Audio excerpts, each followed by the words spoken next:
Le presentamos los precios del mercado, también revisamos su incidencia en cada uno de nuestros pueblos. Esto es Impacto Económico. Bienvenidos, bienvenidas. Mandatario argentino Mauricio Macri regresa a su país a la época del libre mercado fallido, recordemos, en los años 90. Revisamos indicadores de esa situación política y económica actual de Cambiemos. En nuestra arista económica analizamos el México preelectoral. ¿Cuáles resaltan como los retos más inmediatos? Le contaremos. La isla de Hainan en China será una zona de libre comercio, anunció hoy el presidente Xi Jinping. Le tenemos todas las precisiones.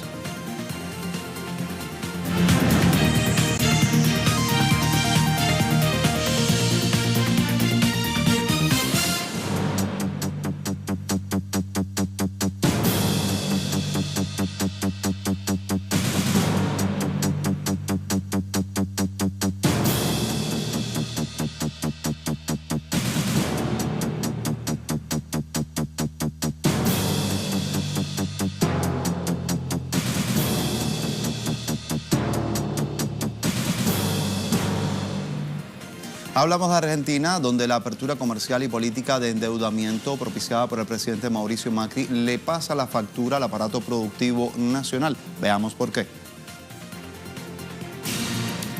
Tras su llegada a la Casa Rosada en diciembre de 2015, Mauricio Macri ha cumplido claramente sus objetivos a nivel macroeconómico: regresar a la Argentina al viejo modelo neoliberal de la década de los años 90, donde se privilegiaban las importaciones, se genera exclusión social, pobreza y desindustrialización, e igualmente se elevan los compromisos de deudas de la República con el fin de tapar el déficit fiscal.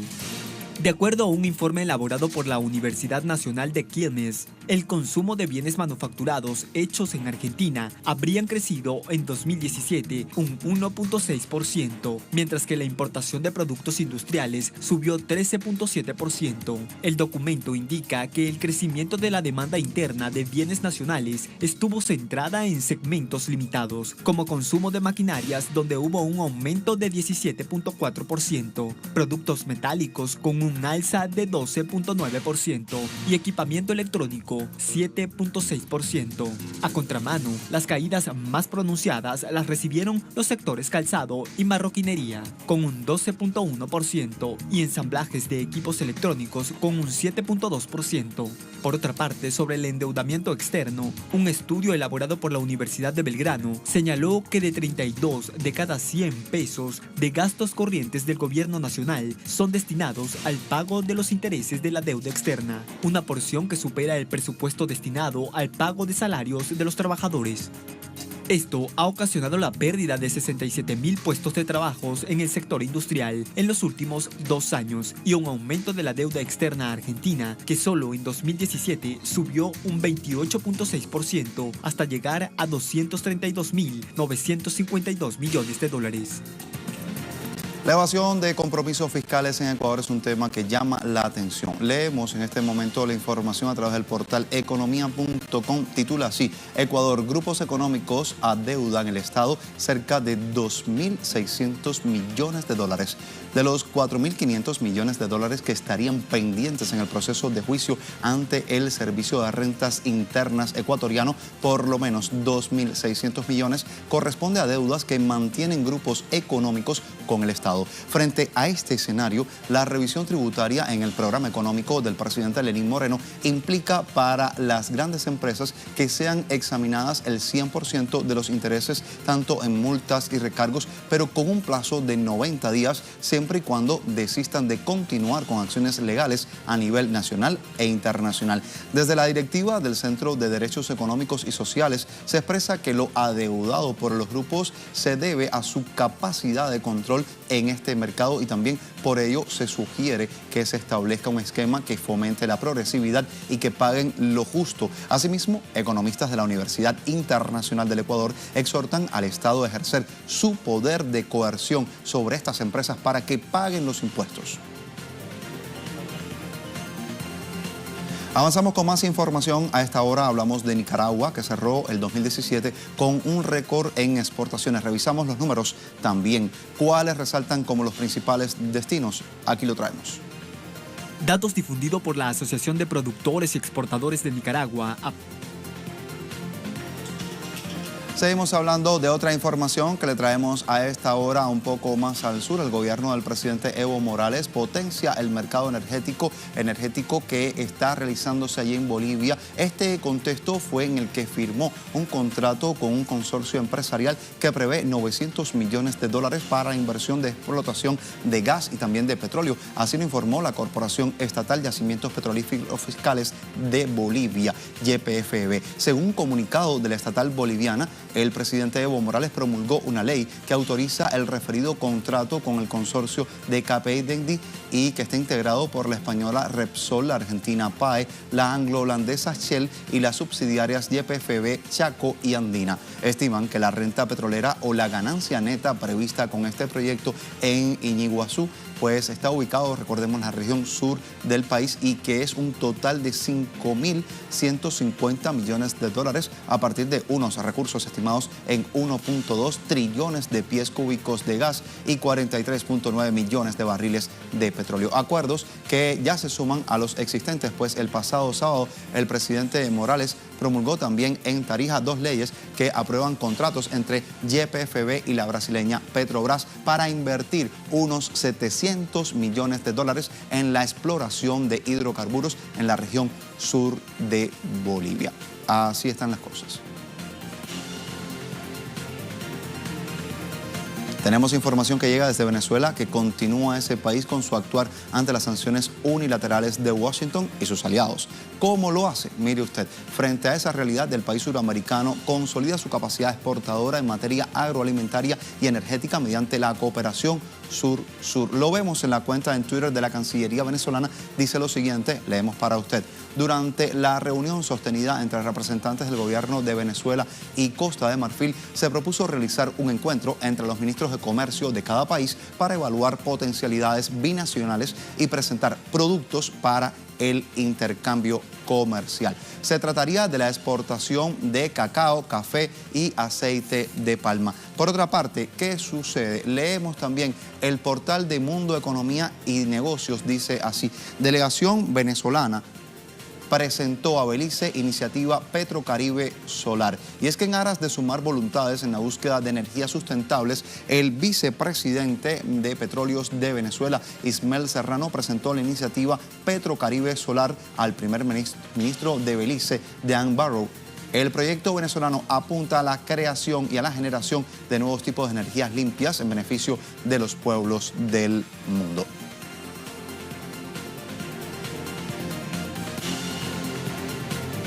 Primera pausa en Impacto Económico. Al regreso les traemos nuestra arista que se dedica a la investigación. Tenemos un caso que ponemos a su consideración en esta jornada. No se lo pierda, ya regresamos, acompáñenos.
Ya tenemos la arista económica, hablamos del ambiente preelectoral de México que está caldeado. Donald Trump les ha hecho mirarse como nunca antes al espejo, en especial durante este año cuando se elige al sucesor o la sucesora de Enrique Peña Nieto. Al decir expertos, la gestión concluye con más retos que facilidades. Ya lo revisamos.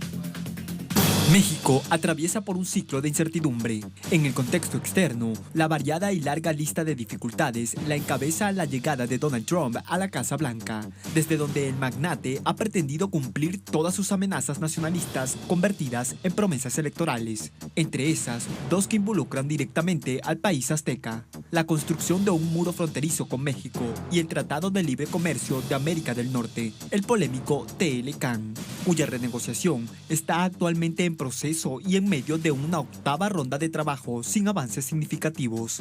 Las expectativas sobre las políticas del nuevo gobierno estadounidense, incluidos los movimientos de la Reserva Federal de ese país, han hecho mella en la ya sentida economía mexicana, agudizando las fluctuaciones monetarias, cambiarias y comerciales del país. Como a otros países de América Latina, a México también afectó el extenso periodo de desplome de los precios del petróleo, que redujo los ingresos del país y fue utilizado como justificación para terminar de completar el proceso de desmantelamiento de la paraestatal petrolera Pemex y la privatización del sector energético impulsado desde 2014 por el presidente Enrique Peña Nieto.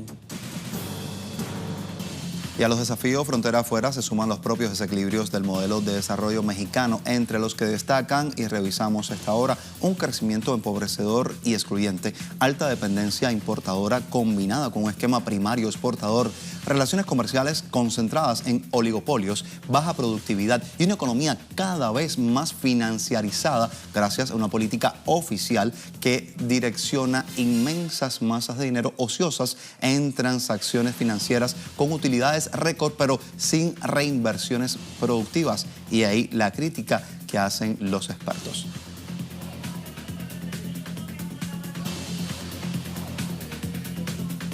Y con toda esta tensión centrada en la renegociación del TLCAN, parece que el único reto de la economía mexicana es salir airoso en ese tratado. Sin embargo, hay asuntos en materia de finanzas públicas que México tiene pendiente atender y también resolver a mediano plazo. Más allá del desenlace de este TLCAN, revisamos dos de esos acápites particulares. Uno de ellos, la creciente deuda externa y su costo financiero, según datos difundidos por la Secretaría de Hacienda y Crédito Público en los 5 años de administración del PRI. Deuda que aumentó a nivel récord de 193.981 millones de dólares. Al cierre de 2012, la deuda externa correspondía al 10.3% del Producto Interno Bruto, mientras para 2017 se ubicó en 17.6%.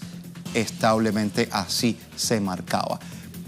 Otro acápite que queremos compartir con ustedes: menos inversión pública en infraestructura durante el primer semestre de 2017. Para esta inversión en el desarrollo de obras públicas como escuelas, carreteras, puentes, gasoductos y hospitales, tuvo una contracción del 22.5%, la caída semestral más severa de la actual administración federal. En 2016, la inversión física representó el 12.6% del presupuesto, su menor nivel desde el año 2002. Y es que las cifras reflejan los recortes a la inversión pública que fueron aplicados por el gobierno de Enrique Peña Nieto desde el año 2015.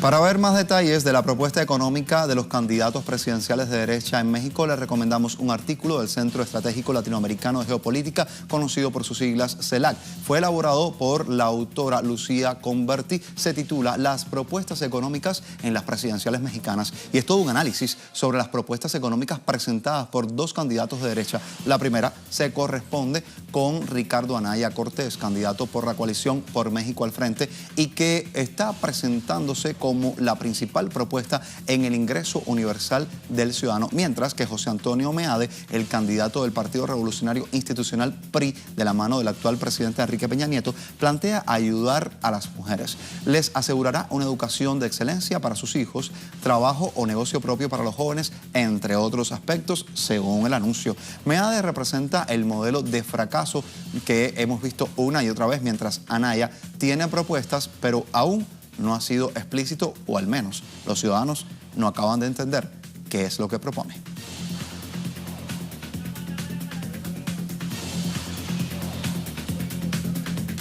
Tenemos mucho más para compartir con ustedes, lo hacemos al regreso de la pausa. Hablamos del gigante asiático y también de una zona de libre comercio que se instaura en Hainan. A la vuelta, más detalles en Impacto Económico. Acompáñanos.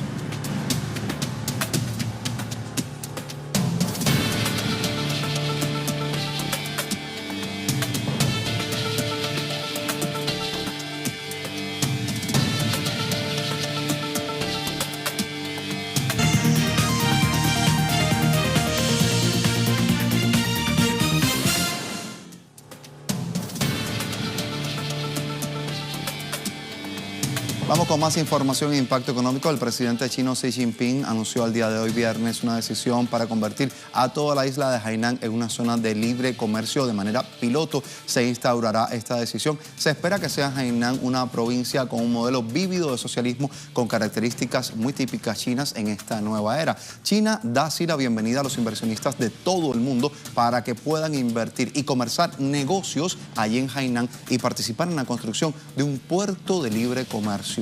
Importante precisar que un puerto de libre comercio representa el nivel más elevado de la apertura ahí en China. Al convertir esta isla en toda una zona de libre comercio o piloto, Hainan podrá recibir más autonomía para la reforma y para acelerar el impulso de un ambiente de negocios basado en la ley internacional y también conveniente, así como un ambiente de mercado justo, abierto, unificado, incluso eficiente. El puerto libre de comercio de Hainan debe contar con peculiaridades muy propias chinas y concordar con las condiciones que dé a conocer el país, así como la orientación de desarrollo de la provincia, así lo indicó el mandatario asiático. Con el desarrollo de este puerto de libre comercio de Hainan también debe mejorar la cooperación con países y con regiones a lo largo del proyecto denominado y anunciado como la Franja y la Ruta. Los cuadros y el público en Hainan deben permanecer fieles a nuestra aspiración original y mantener nuestra misión firme, tener el espíritu de realizar una tarea sin reclamar el crédito por sí mismo, así como el sentido de la responsabilidad histórica.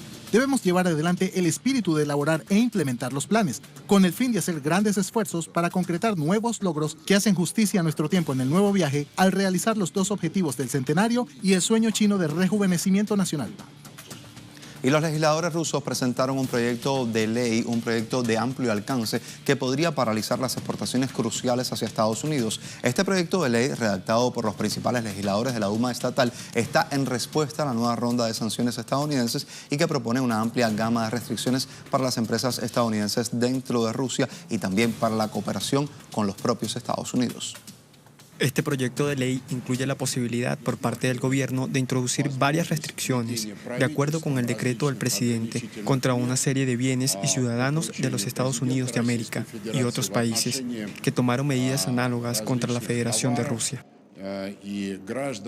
Este proyecto de ley incluye la prohibición parcial de bienes agrícolas, materias primas y bienes fabricados en los Estados Unidos. También se refiere al alcohol y al tabaco.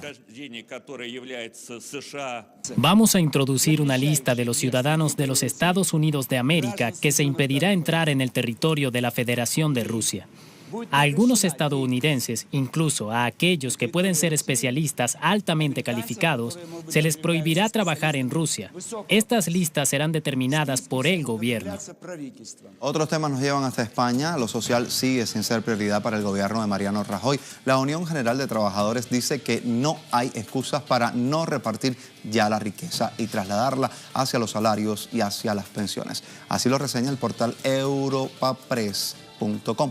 Aquí lo traemos, usted lo puede ver junto a nosotros, revisamos la información. Dice que la organización sindical afirma que el hecho de que los precios suban y la economía crezca sin que haya reparto provoca el aumento de la desigualdad y la pobreza en el país. Asimismo, insisten en la necesidad de cambiar el modelo económico productivo con un decidido impulso en los sectores industriales para generar más empleos y de mayor calidad para producir la vulnerabilidad ante las coyunturas desfavorables.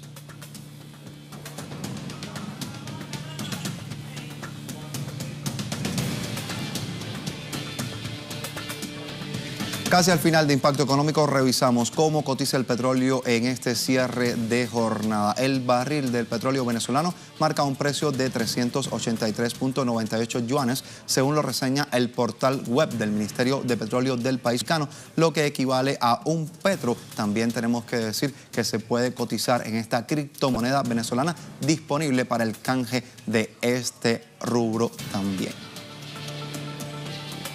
Hablamos ahora del Brent, en referencia que en Europa marca $71.81 el barril, perdiendo precisamente en 66.60. Así se refleja en la jornada y la OPEP opera en $68.73 el barril con una subida en un 0.44. Así están los indicadores del petróleo, así es como se maneja.